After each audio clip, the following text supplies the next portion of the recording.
My name is Wendy Dixon. I'm 32 years old.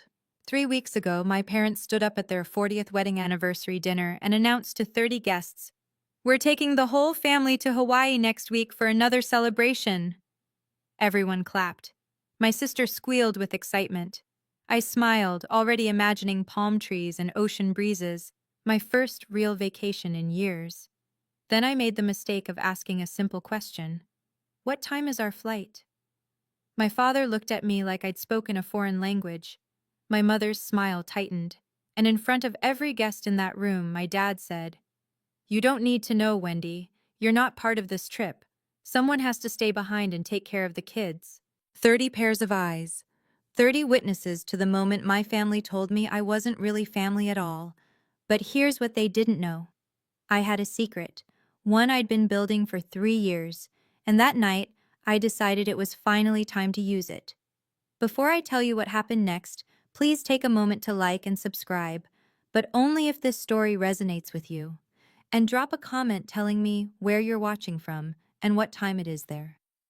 Now, to understand why I walked away from everything I knew, let me take you back to the beginning. The Dixon family lives in a white colonial house in the suburbs of Boston. 4 bedrooms, two-car garage, lawn trimmed to HOA perfection. The kind of house that screams "we made it" to anyone driving by. My father, Harold Dixon, retired 3 years ago from his position as a branch manager at a regional bank. My mother, Patricia, has never worked a paid job in her life, but she'll tell you she's busier than any CEO, chairing the church women's committee, organizing neighborhood fundraisers, maintaining what she calls our family's reputation. Then there's my sister, Megan, 3 years younger than me, married to Derek Hartley, a corporate attorney at a firm downtown whose name she drops into every conversation. They have 2 kids, a 5-year-old named Oliver and a 3-year-old named Sophie, and a brand new Lexus SUV that always gets the prime spot in our parents' driveway. My Honda Civic, the one I've been driving for 10 years, it gets parked on the street. "Wendy, move your car," my mother would say whenever I visited. "Derek's bringing the Lexus and guests notice what's in the driveway first." I never questioned it. I just moved my car. That's the thing about being the invisible one in your family. You stop noticing all the small ways they've already decided you don't matter. The nicer parking spot, the better seat at the table, the way your mother introduces your sister to guests by her husband's job title, while you're just Wendy, she helps out. I work as a part-time accountant, mostly remote clients. Flexible hours, modest income. Nothing impressive by Dixon family standards. But I never told them about the other thing I do. The thing I started 3 years ago, after my life fell apart in a different way. I never told them I'd learned to see. Let me paint you a picture of what helping out looks like in the Dixon family. Thanksgiving? I arrive at 6 a.m. to start the turkey. I set the table with my mother's Wedgwood china, the set I'm not allowed to use, only to wash. I arrange the flowers, polish the silver, coordinate the timing of 7 side dishes. Megan arrives at noon in a cashmere sweater, kisses everyone hello, and sits down to be served. Christmas? Same routine. Plus wrapping all the presents my mother bought, because her arthritis is acting up. Funny how her arthritis never stops her from playing bridge 3 times a week. Birthday parties for my niece and nephew? I'm the entertainment coordinator, the cleanup crew, and the backup babysitter all in one. Last year, I spent 8 hours running Oliver's dinosaur-themed party, while Megan got a manicure because she needed a break. The one time I asked if maybe, just maybe, I could skip a family event because I had a deadline for a client, my mother's voice went cold. Family comes first, Wendy. We all make sacrifices. Except I'm the only one who ever seems to make them. The breaking point comes in small moments, like the year I got my Christmas gift, a kitchen apron that said "World's Best Aunt" in glittery letters. Megan gave it to me. She smiled like she'd done something thoughtful. I wore it. I wore it every single time I came over to cook, clean, and babysit. Do you want to know when I realized the truth? It hit me one random Tuesday evening while I was scrubbing my mother's Le Creuset pot after yet another family dinner. I couldn't remember the last time anyone had invited me somewhere without expecting me to work. 3 years ago, my life fell apart. I'd been dating a man named Kevin for 4 years. We talked about marriage, about kids, about a future. Then one evening, he sat me down and said the words I'll never forget. "I love you, Wendy, but I don't think I'm in love with you anymore. You're just there. You're always just there. Always just there, like furniture, like wallpaper." After he left, I wandered into a pawn shop downtown. I don't know why. Maybe I was looking for something to fill the hole. That's when I saw it. A Canon DSLR camera. Used but well maintained, tagged at $180. I bought it with money I should have saved. I told no one. That camera became my secret. I started photographing things most people ignore. Elderly women at bus stops, the tired faces of overnight janitors, the calloused hands of a street vendor. People who society looks right through, the same way my family looks right through me. I called the series Invisible Women. I created an anonymous Instagram account. No face, no real name, just the photos. Over 3 years, I gathered 12,000 followers, people who saw what I saw, people who understood. I kept the camera wrapped in an old cashmere scarf at the back of my closet. It was the only thing I ever kept for myself. 3 weeks before my parents' anniversary party, I got an email that I almost deleted as spam. It was from a gallery in Monterey, California, Coastal Light Gallery, asking if I'd be interested in discussing my work. I stared at that email for 20 minutes before I realized my hands were shaking. But I didn't reply. Not yet. Because good things didn't happen to people like me. There's one person in my family who actually sees me. Her name is Ruth, and she's my mother's younger sister. Aunt Ruth is what my mother calls the family disappointment. She never married. She followed her passion for ceramics instead of getting a real job. 20 years ago, she moved to Carmel by the Sea to open a small cafe with a pottery studio in the back. My mother hasn't forgiven her since. Ruth threw away her potential, my mother likes to say.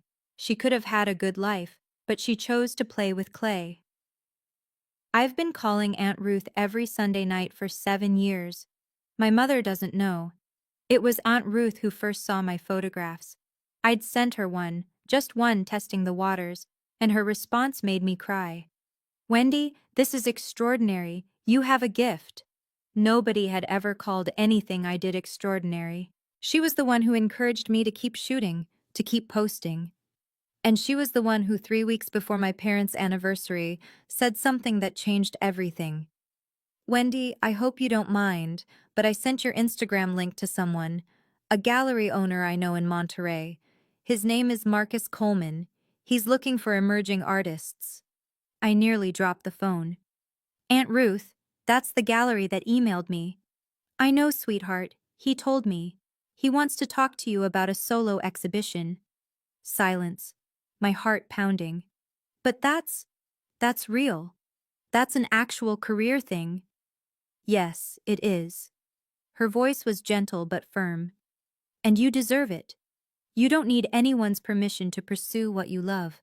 I learned that lesson late. You don't have to." That night, I replied to Marcus Coleman's email. Now let me bring you to the night that changed everything. My parents' 40th wedding anniversary. A milestone worthy of a party, according to my mother, which meant 30 guests, a catered menu that I would assist with to save money, and an evening of celebrating the Dixon family's 4 decades of picture-perfect marriage. The preparation started a week before. I took 3 days off from my accounting clients to help set up. I ordered flowers, white roses and peonies, per my mother's specifications. I hand-wrote 60 place cards in the calligraphy she insisted upon. I coordinated with the caterer, pressed the tablecloths, polished the Waterford crystal glasses that had been a wedding gift 40 years ago. On the day of the party, I arrived at 7 a.m. I wore jeans and a t-shirt because there was no point dressing up when I'd be in the kitchen for the next 10 hours. By 6 p.m., the house looked perfect. Candles glowed on every surface. The dining table stretched across the living room, set for 30 with my mother's finest china. I had changed into a simple black dress, nothing fancy, nothing that would draw attention. Wendy! My mother's voice caught me in the hallway. She looked me up and down, frowning. Is that what you're wearing? It's black. I thought it was appropriate. It's fine, I suppose. Just stay in the background. Today is about your father and me. I nodded. I always nodded. Guests began arriving at 7. The men in sports coats, the women in cocktail dresses, old colleagues, church friends, neighbors whose lawns were as immaculate as ours. 30 people who thought they knew the Dixon family. None of them knew me at all, and in 3 hours, that wouldn't matter anymore. Megan arrived at 7:15, perfectly timed for maximum impact. She swept through the front door in a red wrap dress. Diane von Furstenberg, she'd announced to anyone who asked, with Derek behind her in a charcoal suit and their 2 children dressed like catalog models. My mother rushed to embrace her, exclaiming over how beautiful she looked, how handsome Derek was, how precious the grandchildren were. I watched from the kitchen doorway, holding a tray of bruschetta. Everyone, you remember my daughter Megan and her husband Derek? My mother announced to the room. Derek's a partner at Whitmore and Associates. They just made him partner last year. We're so proud. Applause, smiles, congratulations. My mother never mentioned that I was the one who'd done Derek's taxes for 3 years, free of charge naturally. I circulated with appetizers, refilled wine glasses, answered questions from guests who didn't recognize me. Are you with the catering company? One woman asked, reaching for a crab cake. Before I could answer, my mother appeared. Oh, that's Wendy, my other daughter. She's helping out tonight. The woman smiled politely and turned away. My mother didn't notice. She never noticed. At one point, Derek approached me with Sophie squirming in his arms and Oliver tugging at his jacket. Hey, can you take them? Megan and I need to mingle. Not, would you mind? Not, thank you. Just, can you take them? Like passing off luggage. I took them. I fed them dinner in the kitchen. I wiped Sophie's face when she spilled juice on her dress. I told Oliver 3 stories to keep him from running into the living room and disrupting the party. When I finally emerged, dessert was being served. I hadn't eaten anything all day. No one had thought to save me a plate. The announcement came at 9 o'clock, right after my mother's tiramisu was served. My father stood up, tapping his champagne glass with a fork. The room fell silent. 30 faces turned toward him with expectant smiles. Patricia and I want to thank you all for being here tonight, he began, his voice warm with rehearsed charm. 40 years of marriage, 4 decades of building this family, this life, this home. My mother beamed beside him. Megan reached for Derek's hand. I stood near the kitchen doorway, still holding a dirty dessert plate. And to celebrate this milestone, my father continued, we have a surprise announcement. He paused for effect. My mother's eyes sparkled. Next week, we're taking the whole family to Hawaii. 1 week at the Four Seasons in Maui. A second celebration, just the Dixons. The room erupted in appreciative murmurs. How wonderful. What a gift.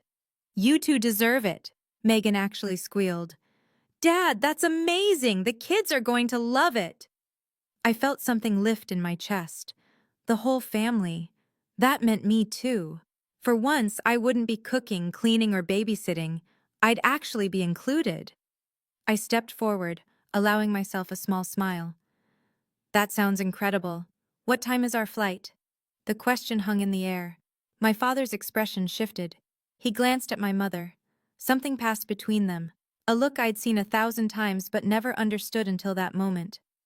Wendy, he said slowly, you don't need to know the flight time. The room went quiet. Not the comfortable silence of anticipation, but the tense quiet of something going wrong. I don't understand, I heard myself say. My father cleared his throat. Because you're not going. 30 pairs of eyes. That's how many people watched my father tell me I wasn't part of the family vacation. Someone needs to stay behind, my mother added, as if this were the most logical thing in the world. Megan and Derek need a real vacation. That means you'll watch the children. But, I started. Wendy, honestly. My mother's tone sharpened. You don't have anything important to do. Megan works hard. She deserves a break. Megan works hard. Megan, who hadn't held a job since Oliver was born. Megan, who had a nanny 3 days a week and still complained about being exhausted. It's just a week, Derek added, not even looking at me. The kids love you. I stood there in my plain black dress, holding a dirty plate, while 30 people watched me be dismissed from my own family. Some of them looked uncomfortable. Most of them just looked away. One woman, I didn't know her name, leaned toward her husband and whispered something. He nodded. I caught the words. Poor thing, she must be used to it by now. The champagne glass in my hand trembled. I set down the plate, set down the glass, because I didn't trust myself not to drop them. Of course, I heard myself say, I understand. I smiled. The smile I'd learned to wear after 32 years of being the one who helps out, the one who doesn't complain, the one who is always, always just there. But something inside me had finally cracked. Not broken. Cracked. Like a fault line shifting before an earthquake. I excused myself to the kitchen. I leaned against the counter and closed my eyes. And for the first time in my life, I started making a different kind of plan. The party continued without me. Of course it did. I stayed in the kitchen, mechanically washing dishes, while laughter and conversation drifted in from the living room. At some point, Megan appeared, her red dress swishing against the doorframe. Wendy, don't be upset, she said, reaching for my arm. You know how it is. Derek and I really need this time together. It's been so stressful lately with the kids. I kept washing. I understand. Besides, you're so good with Oliver and Sophie. They'll barely notice we're gone. I rinsed a champagne glass, set it in the drying rack, said nothing. Megan sighed, the way she always does when she thinks I'm being difficult. Look, it's just a week.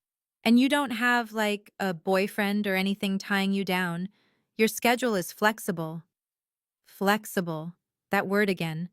As if my time had no value because I chose how to spend it. Derek made a list, she continued, pulling out her phone. Their schedules, food allergies. Sophie can't have strawberries, remember? And there's this new thing with Oliver's ear. He might need drops. I'll text you everything. She didn't ask if I was willing. She just assumed. That's when Derek appeared, loosening his tie. All sorted? Great. We're heading out early tomorrow to pack. Megan, your mother wants photos before we leave. They were gone before I could respond. Not that I would have. Not that I ever did. But as I stood there alone in my mother's kitchen, staring at the list of instructions Megan had just texted me, a single thought crystallized in my mind. They don't see me as family, they see me as staff, and staff can resign. It was almost midnight when I found the emails. The last guests had finally left. My parents had gone to bed, exhausted from accepting 40 years' worth of congratulations. I was alone in the living room, folding tablecloths, when I realized I needed to send a file to a client whose deadline I'd pushed back for this party. My laptop was at home. My mother's was on the kitchen counter. She won't mind, I told myself. She'd borrowed my things 1,000 times without asking. I opened the laptop. Safari was already running, and there it was. My mother's Gmail, still logged in. I should have clicked away immediately. I should have minded my own business. But I saw my name in the subject line of a recent thread. Hawaii arrangements, Wendy situation. My finger hovered over the trackpad. I knew I shouldn't. I knew whatever I found would hurt. I clicked anyway. The thread was between my mother and Megan, starting a week before the party. From Patricia Dixon. To Megan Hartley. Keep Wendy here to watch the kids. She doesn't have anything important to do anyway. Derek was right. It's like having free help. She should be grateful we give her something to do. And Megan's reply. Totally agree, Mom. She'll probably feel useful for once. It's kind of sad, honestly, but at least it works out for us.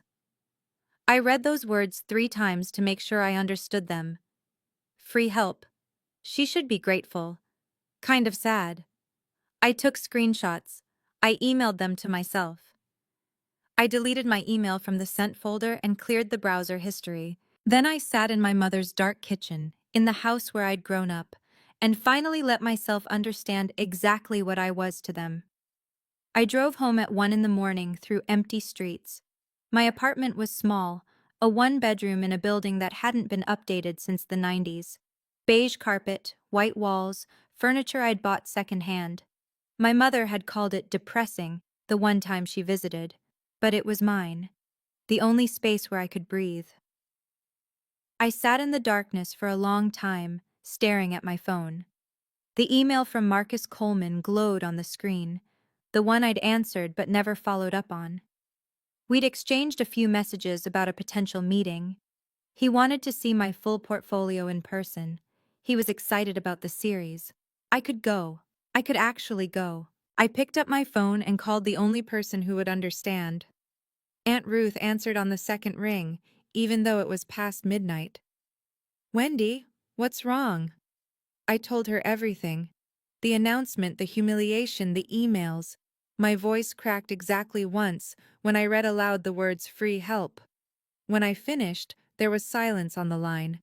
Then Aunt Ruth said something I'll never forget. "Wendy, I have a spare room above the cafe. I need help with the morning shift anyway. And that gallery? It's 20 minutes from my place." "Aunt Ruth, I can't just—" "Yes, you can. You can leave. You can choose yourself for once. The only person stopping you is you." I hung up at 2 in the morning. By 6, I'd started packing. 3 suitcases. My camera equipment, my laptop, the cashmere scarf that had wrapped my Canon for 3 years. I left behind the world's best aunt apron. For the first time in 32 years, I was choosing myself. If you've made it this far, I want to ask you something. Have you ever had to choose between your family and yourself? Have you ever stood at a crossroads where staying meant losing who you were? Tell me in the comments, what would you do?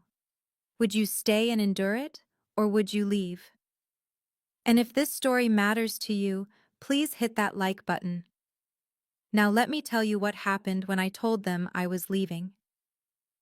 2 days before my family's Hawaii trip, I drove to my parents' house one last time. My mother was in the living room, coordinating outfits for the vacation. Megan sat on the couch, scrolling through resort reviews. Derek was somewhere upstairs, probably on a work call. My father was reading the paper in his armchair, the way he always did, present in body, absent in attention. "I need to tell you something," I said from the doorway. My mother barely looked up. "If it's about the children's schedule, Megan already sent it to you." "It's not about that." I steadied my voice. "I'm not watching the kids. I won't be available." That got their attention. Megan's head snapped up. My mother's hands froze over a pile of sundresses. "What do you mean, not available?" my mother asked. "I have a work opportunity in California. I'm leaving tomorrow." "California?" My father lowered his newspaper. "What kind of work opportunity?" "It's professional. Something I've been working toward." I didn't owe them the details. I didn't owe them anything. Megan's face twisted. "Wendy, you can't be serious. I'm counting on you. We all planned around this." "You planned around me without asking me," I said quietly. "I'm not canceling my life because you assumed I didn't have one." The silence was deafening. Then my mother stood up, her voice cold as January. "This is incredibly selfish, Wendy. Megan needs your help. Family comes first." "Family comes first," I repeated. "Except when it comes to inviting me to Hawaii." Her mouth opened, then closed. For once, Patricia Dixon had nothing to say. My father cleared his throat. "If you leave, don't expect us to welcome you back with open arms." "I understand," I said. And for the first time, I meant it. The next 24 hours were a masterclass in emotional manipulation. My mother called 6 times. Each voicemail was more dramatic than the last. "You're tearing this family apart, Wendy. I hope you can live with that. Your father is devastated. He barely ate dinner. Megan cried all evening. The children kept asking where Aunt Wendy was going." Megan took a different approach, weaponized vulnerability. "Wendy, I don't understand why you're doing this to me. I'm your sister. Don't you care about us at all?" And then, the text that nearly broke me. "You're going to end up alone, you know, just like Aunt Ruth. Is that what you want?" I stared at that message for a long time. Just like Aunt Ruth. They meant it as an insult. They meant it to scare me. But Aunt Ruth had her own business, her own art, her own life built on her own terms. Aunt Ruth was happy. Maybe ending up like Aunt Ruth wasn't a threat. Maybe it was a promise. I turned off my phone. The last thing I did before I left Boston was walk through my empty apartment. 3 suitcases by the door. Everything else would stay behind. The second-hand couch, the beige carpet, the life I'd been living for everyone else. I taped my spare key to an envelope and slid it under my landlord's door. Month-to-month lease, paid through the end of January. Clean break. I loaded my car as the sun came up. My Honda Civic, 10 years old and reliable as ever. The same car my mother had been embarrassed by for years. It was going to carry me to a new life. I didn't look back as I pulled away from the curb. The drive from Boston to Carmel by the Sea takes about 45 hours if you push it. I didn't push it. I took 5 days, stopping at roadside motels, eating at diners where nobody knew my name. Somewhere in Nebraska, I pulled over at a rest stop and just sat there, watching the sunset paint the prairie in shades of gold and pink.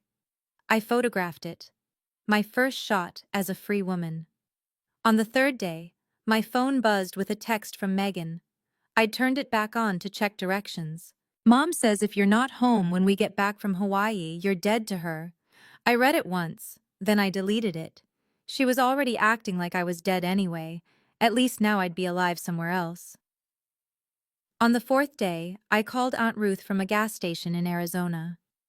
"I'm about 8 hours out," I said. "Your room is ready.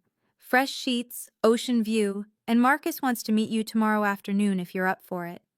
My stomach flipped. "Tomorrow? That's so fast." "Wendy." Her voice was warm, certain. "You've been waiting 3 years for this. It's not fast. It's finally." When I crossed into California, something shifted inside me. The Pacific appeared on my left, vast and endless and blue. I rolled down my window and breathed salt air for the first time in my life. I cried then. Not from sadness, from relief, from the overwhelming sensation of possibility. At 7 p.m. on the 5th day, I pulled into the driveway of the Ceramic Cup, Aunt Ruth's Cafe and Pottery Studio in Carmel by the Sea. She was waiting on the porch, arms open. "Welcome home," she said, and for the first time in 32 years, somewhere actually felt like it. Carmel by the Sea is the kind of place that doesn't feel real at first. Cottages with storybook rooftops, art galleries on every corner, ocean mist rolling through cypress trees. The whole town felt like a painting someone had dreamed into existence. Aunt Ruth's Cafe sat on a quiet street 2 blocks from the beach. The Ceramic Cup, hand-lettered sign, blue shutters, window boxes overflowing with lavender. The pottery studio occupied the back half of the building, where she taught classes and sold her work to tourists who wandered in for coffee. My room was upstairs, small but bright. A bed with a white quilt, a desk by the window, and a view of the Pacific that made my chest ache with something I couldn't name. "You'll work the morning shift," Aunt Ruth explained over dinner that first night. 6 to noon. After that, your time is yours. "I don't know how to thank you for this." She waved her hand. "Don't thank me. Just build something. That's payment enough." The next morning, I woke before dawn. I tied on an apron, not the world's best aunt one I'd left behind, just a simple canvas apron with the Ceramic Cup embroidered in blue thread, and learned how to make pour-over coffee. Customers came and went. locals who knew Ruth by name, tourists charmed by the homemade scones. I took orders, wiped tables, chatted with strangers who had no idea I'd run away from my entire life 5 days ago. By noon, I'd made $37 in tips. I'd smiled more than I had in months. And at 2 o'clock, I had an appointment at Coastal Light Gallery. I showered, changed into the nicest dress I owned, and walked 3 blocks to meet the man who might change everything. Marcus Coleman looked nothing like I expected. I'd imagined someone intimidating, slicked back hair, designer suit, the kind of gallery owner who made artists feel small. Instead, the man who greeted me at Coastal Light Gallery was tall and weathered, with silver hair and kind eyes. He wore a linen shirt, sleeves rolled up, and smiled like we were already friends. "Wendy Dixon," he said, shaking my hand. "Ruth has told me a lot about you, but the work speaks for itself." He led me through the gallery. White walls, natural light, photographs and paintings displayed with careful precision. This was a serious place, a place where art mattered. "I've looked through your Instagram extensively," Marcus continued. "The Invisible Women series is extraordinary. There's a truth in those images that most photographers spend decades trying to capture." I didn't know what to say. I'd never heard anyone describe my work that way. "This one." He stopped in front of a large monitor displaying my portfolio.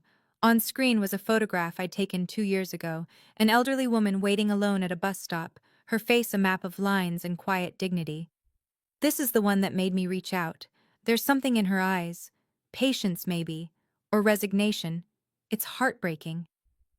"She was waiting for a bus that came late," I said quietly. "She'd been standing there for 40 minutes. Nobody stopped to offer help." Marcus nodded slowly. "You see people, Wendy. Really see them. That's a gift." He turned to face me, and his next words landed like a key turning in a lock. "I'd like to offer you a solo exhibition, 15 pieces, opening in 6 weeks. We'll cover printing, framing, and marketing. You keep 60% of all sales." I signed the contract on a Tuesday afternoon, sitting at Marcus's desk, with sunlight streaming through the gallery windows. The document was simple: 15 photographs. Opening night scheduled for late August. Coastal Light Gallery would handle production costs, printing, framing, installation, marketing materials. I would receive 60% of all sales revenue, with the gallery retaining 40% as commission. "Standard terms," Marcus assured me. "Fair terms." But as I read through the pages, my hands started to shake. "Take your time," Marcus said gently. "This is a big step." It wasn't the business terms that overwhelmed me. It was seeing my name printed in official type. Artist, Wendy Dixon. A legal document recognizing that my work had value, that I had value. I thought about all the times I'd done my family's taxes without credit, all the parties I'd organized without thanks, all the hours spent caring for children who would grow up never knowing how much I'd given them. Not once had my name appeared on anything that celebrated my contribution. Until now. "The exhibition title," Marcus said, pointing to a line near the bottom. "I'd like your approval. We're proposing Invisible Women, Portraits of the Overlooked." Invisible Women. "It's perfect," I whispered. I signed my name on the line. Marcus countersigned as witness. The document was notarized by his assistant, a young woman named Julia, who stamped the pages with official precision. When it was done, Marcus handed me my copy. "Congratulations, Wendy. You're officially a represented artist." I walked out of that gallery holding the contract against my chest. Physical proof that I wasn't nothing, that I'd never been nothing. For 3 years I'd built something in the shadows. Now, finally, it was about to step into the light. While I was building my new life in California, my family was discovering what my absence actually meant. I didn't witness these events firsthand, of course. I heard about them later, pieced together from voicemails and texts, and one very awkward phone call from my father. Apparently, Hawaii was a disaster. Without me there to babysit, Megan and Derek couldn't enjoy a single, adults-only dinner. Oliver threw a tantrum on the beach, because no one had remembered to pack his special sandcastle bucket, something I always remembered. Sophie developed an ear infection on day 3, and nobody could find the pediatrician's number because I'd always been the one to keep track of medical information. My mother spent most of the trip complaining that the resort staff wasn't as attentive as expected. She called the concierge 3 times to complain about turned-down service. She sent back her Mai Tai twice. "This isn't relaxing at all," she reportedly said. "Who planned this trip?" My father, wisely, did not remind her that she had planned it herself. The texts started arriving on day 4. "Wendy, where are the kids' medication records? Wendy, what's Oliver's bedtime routine? He won't sleep. Wendy, the restaurant doesn't have a kids' menu. What would they eat?" I didn't respond. I was too busy printing proofs at a photography lab in Monterey, selecting frames, and meeting with a journalist from Carmel magazine who wanted to interview me. But here's the thing about absence. It teaches people what they've been taking for granted.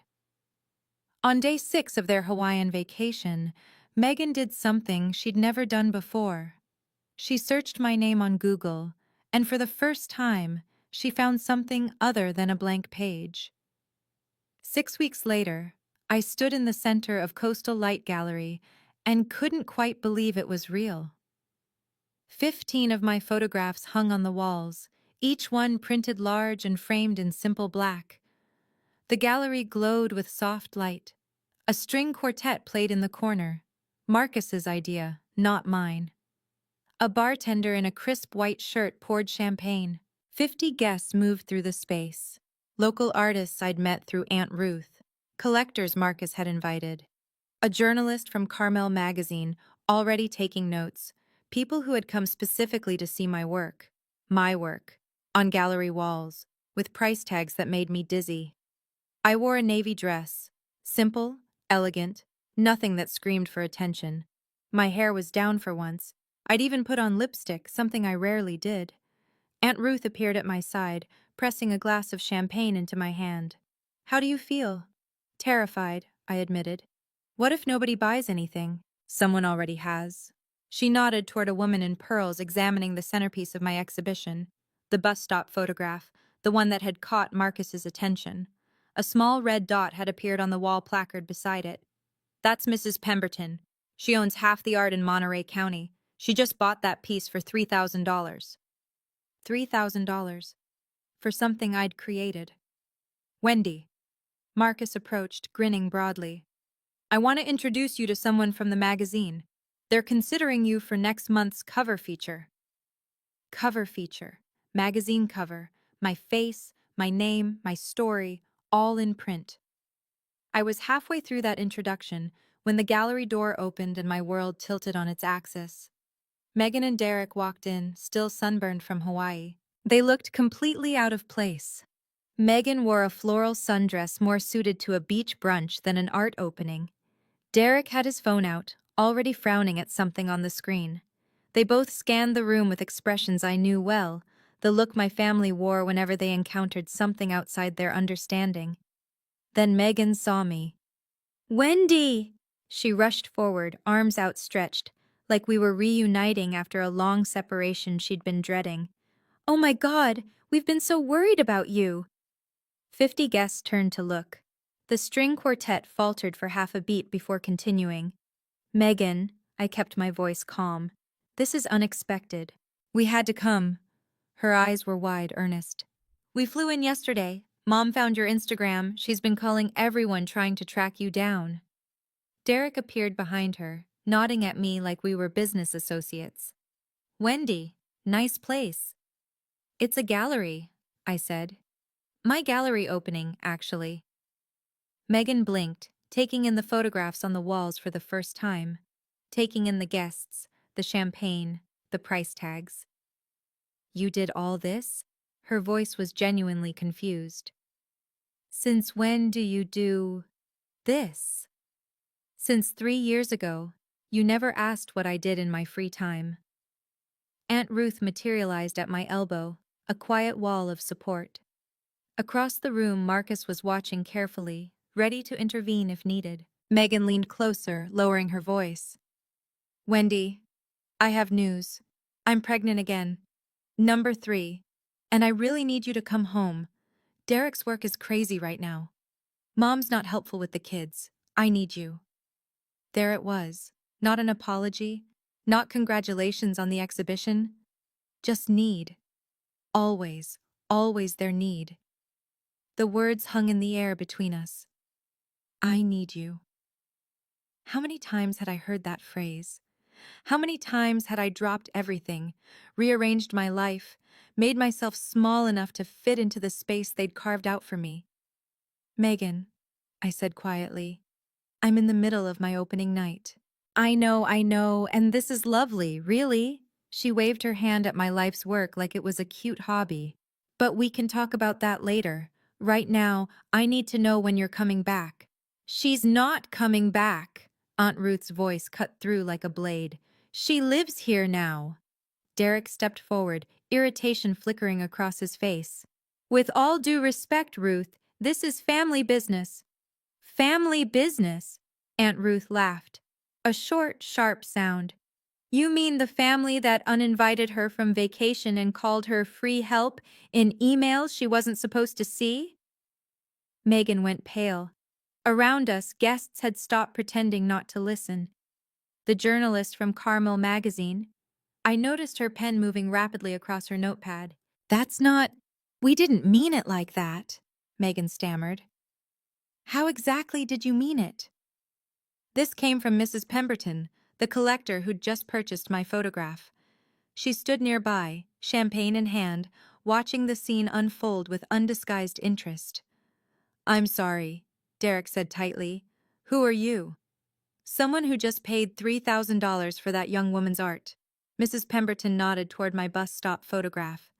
And someone who's very curious why her family seems to think she should abandon her career to be a babysitter. The temperature in the room dropped 10 degrees. Megan looked at me, desperation in her eyes. Wendy, please, let's talk privately. Let me pause here for a second. If your family showed up at the most important night of your life, not to celebrate, but to drag you back to a life where you didn't exist, what would you say? Tell me in the comments. I really want to know. And if you want to hear what happened next, make sure you're subscribed so you don't miss anything. Now, let me tell you what I said. I didn't retreat to a corner. For 32 years, I had made myself small. I had whispered, accommodated, disappeared. Not tonight. I stepped forward into the center of my own exhibition and spoke clearly enough for everyone to hear. Megan, I understand that you're pregnant. Congratulations, genuinely. But I won't be coming back to Boston to be your childcare. Wendy, I'm not finished. My voice didn't waver. You can hire a nanny. You can hire two. Derek makes enough at Whitmore and Associates, and you've never had trouble spending money before. What you can't do is hire me, because I was never paid.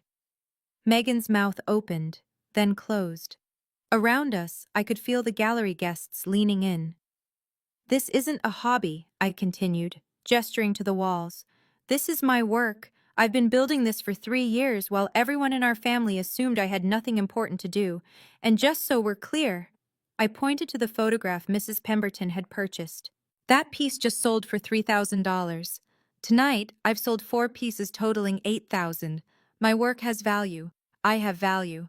And I will not throw that away to go back to being free help. Silence. Absolute silence. Derek coughed uncomfortably. Megan's eyes were filling with tears, real ones this time, I thought, not the performative kind. Then Marcus started to clap. Aunt Ruth joined him.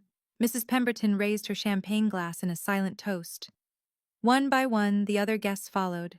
Applause rippled through the gallery. Not for my photographs, for me. For the moment I finally stood up and said enough. I didn't smile triumphantly. I didn't gloat. I simply looked at my sister and said, I hope your pregnancy goes well. I truly do. Then I turned and walked away. The gallery door opened again 20 minutes later. I was in the middle of a conversation with the Carmel magazine journalist when I saw them. My parents, standing in the entrance like they'd materialized from a nightmare. My mother wore her Burberry trench coat, the one she saved for important occasions. My father stood behind her in a blazer, looking uncomfortable and out of place. They scanned the room until their eyes found me. Patricia Dixon walked through my gallery like she owned it. Wendy. Her voice carried the same tone she'd used when I was 8 and had tracked mud onto her clean floors. We need to talk. The journalist raised an eyebrow. I excused myself and moved to intercept my parents before they could cause more of a scene. You came all this way, I said evenly. Of course we did. You disappeared. You left your family when we needed you most. My mother's voice trembled with righteous indignation. And now I find you here, playing artist, while your sister is pregnant and struggling. Megan is pregnant and wealthy, I corrected. She's not struggling. She's inconvenienced. Don't be cruel, Wendy. This isn't you. You're right. I took a breath. It isn't the me you wanted, the me that you could count on to do whatever you asked. But that Wendy was never seen, Mom. She was just used. My father cleared his throat. Wendy, your mother is trying to say. I know what she's trying to say, Dad. I've heard it my whole life. Family comes first. Make sacrifices. Don't be selfish. I met his eyes. But I wasn't part of the family trip to Hawaii, remember? So, which is it? Am I family or aren't I? Neither of them had an answer. My mother recovered first. Hawaii was one trip, she said dismissively. You're blowing this out of proportion. Someone had to stay with the children. Someone, I repeated. Why me? Why always me? Because you have the time. You don't have a husband, you don't have children of your own. What else would you be doing? I'd wondered if I would ever use those screenshots. Part of me had hoped I'd never have to. But standing there, in my gallery, surrounded by my work and my witnesses, I realized that some truths need to be spoken aloud. I pulled out my phone. Let me read you something, I said, my voice steady. This is an email you sent to Megan before the anniversary party. My mother's face went white. Keep Wendy here to watch the kids. She doesn't have anything important to do anyway. It's like having free help. She should be grateful we give her something to do. The gallery had gone silent again. I could feel every eye on us. And Megan replied, I continued. She'll probably feel useful for once. It's kind of sad. Megan, standing a few feet away, looked like she wanted the floor to swallow her. Wendy, my father started, where did you— It doesn't matter where I found it. What matters is that you wrote it. I lowered my phone. I'm not reading this to embarrass anyone. I'm reading it so you understand why I left. You didn't see me as family. You saw me as staff, and staff has the right to quit. My mother's mouth closed, opened again. For the first time in my life, Patricia Dixon was speechless. The journalist from Carmel magazine was still writing. It was Derek who broke first. This is ridiculous, he snapped, stepping forward. Wendy, you're making a scene over nothing, so your family asked you to babysit. Big deal. That's what families do. Not everyone gets to run off and pretend to be an artist. Pretend? Mrs. Pemberton's voice cut through the room like ice.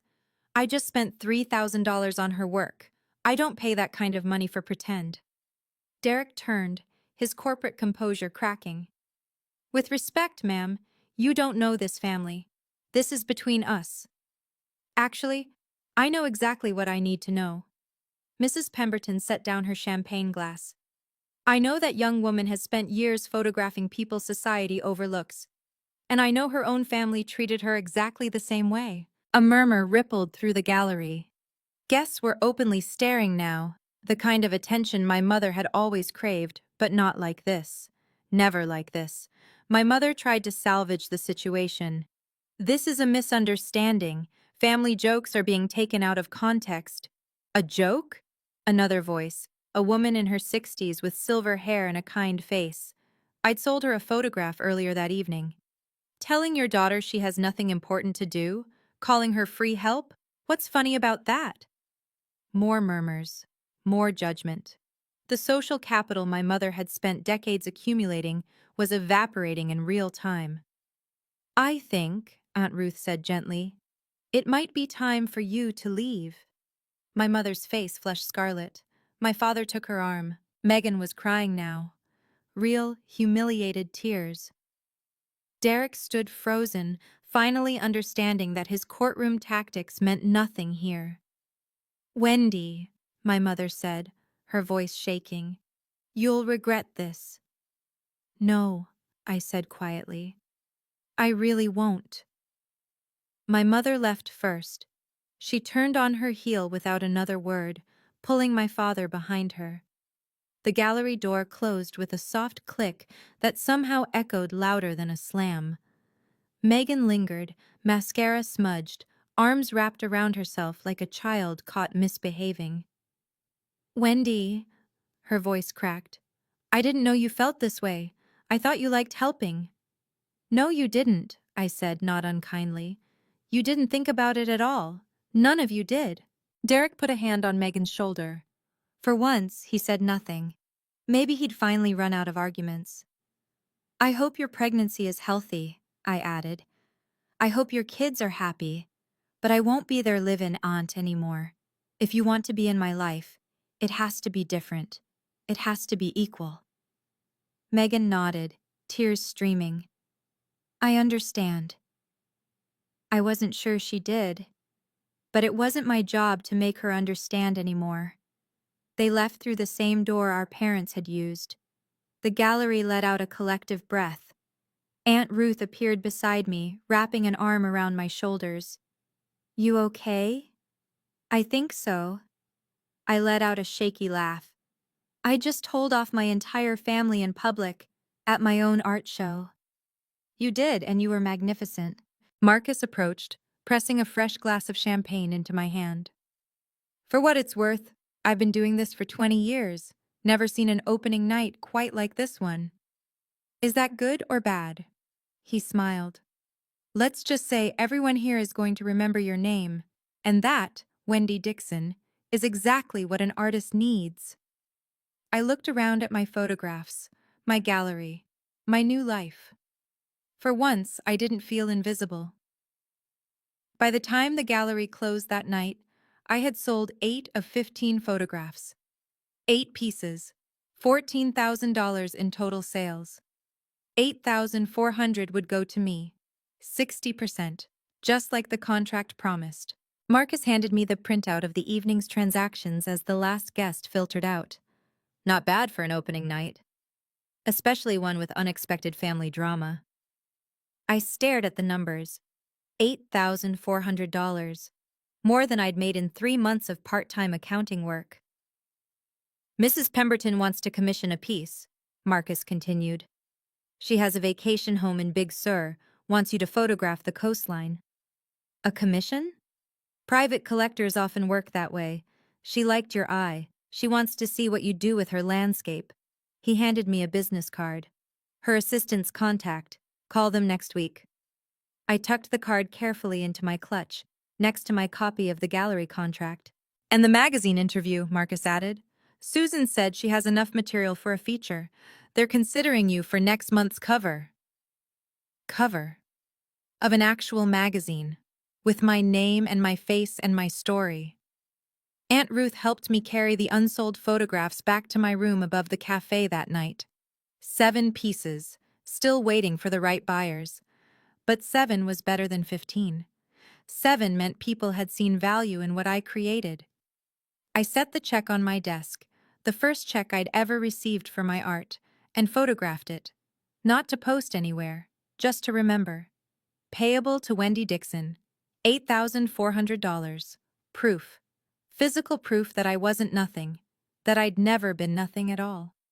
2 months later, my new life had a rhythm. I woke at 5, watched the sun rise over the Pacific from my window, and opened the ceramic cup by 6. Morning shift until noon, pouring coffee, chatting with regulars, learning the names of locals who now recognized me as Ruth's niece, the photographer. Afternoons belonged to my work. I'd rented a small studio space 3 blocks from the cafe, just big enough for my editing equipment and a printing station. The gallery exhibition had closed, but Marcus had already scheduled another show for spring. This time, a series called Boundaries, photographs of edges, thresholds, the spaces between belonging and being alone. It felt right. The magazine article came out in October. My face on the cover of Carmel magazine, next to the headline, "The Artist Who Learned to See Herself." The article told my story, edited, of course, with names changed to protect the innocent and the guilty alike. But the truth was there. The invisibility, the breaking point, the choice. People reached out. Women who'd been the family helper, the reliable one, the one everyone forgot to thank. Their messages filled my inbox like a chorus of recognition. I thought I was the only one. "You gave me permission to leave. Thank you for showing me it's possible." My family reached out too, eventually. Megan texted after the baby was born. A girl named Charlotte. She sent a photo, I sent congratulations and a gift card, nothing more. My mother called once, I didn't answer. She left a voicemail asking if I'd gotten this out of my system yet. I deleted it. But my father surprised me. His email arrived on a Tuesday evening, 3 sentences long. "Wendy, I saw the magazine. I'm proud of you." That one I kept. Today, I'm sitting in my studio looking out at the Pacific. The Canon camera I bought from that pawn shop still sits on my shelf, older now, battered, but still working. Next to it sits a newer model, one I purchased with money I earned from my art. Both cameras matter. One reminded me to see, the other proves that people saw me back. My second exhibition opens next month. Boundaries. 15 new photographs, each one exploring the edges of connection, where family ends and self begins, where obligation crosses into exploitation, where love becomes something else entirely. I think it might be my best work yet. Aunt Ruth stops by every morning with coffee and commentary. Marcus checks in weekly with updates about collectors and opportunities. The ceramic cup regulars have started requesting the photographer's table by the window, where I sometimes edit photos between customers. I'm not rich, I'm not famous, but I'm seen, and that's enough. As for my family, we exist in a new configuration now. Christmas cards, birthday texts, the occasional update about the children. Civil, distant, healthier than before. I haven't been back to Boston. Maybe someday I will. But only as a visitor, never as the help. The other day I was going through old photographs and found one I'd taken years ago. A self-portrait, shot in the mirror of my Boston apartment, back when I was still invisible. The woman in that photo looked tired, defeated, like she was waiting for permission to exist. I deleted it. That woman is gone now. In her place is someone who takes up space, who creates beautiful things, who says no when she means no, and yes only when she chooses. Someone who finally let herself be seen. That's the real story. Not revenge, not triumph, just freedom. From a psychological perspective, Wendy's story illustrates something called parentification. When a child, often the eldest, takes on adult responsibilities without recognition or reciprocity. She also occupied the scapegoat role, the family member whose needs are consistently deprioritized, while a golden child, Megan, receives endless attention and resources. Here's what I want you to take away from this. Setting boundaries isn't betrayal. It's not abandonment. It's the recognition that you cannot pour from an empty cup, and that the people who truly love you won't ask you to. If you're in a situation like Wendy's, remember, your worth isn't measured by how useful you are to others. It's inherent. It was always there. And sometimes, the bravest thing you can do isn't fight back. It's walk away, build something of your own. Let your life speak louder than any argument ever could. You deserve that. We all do. Until next time, take care of yourself.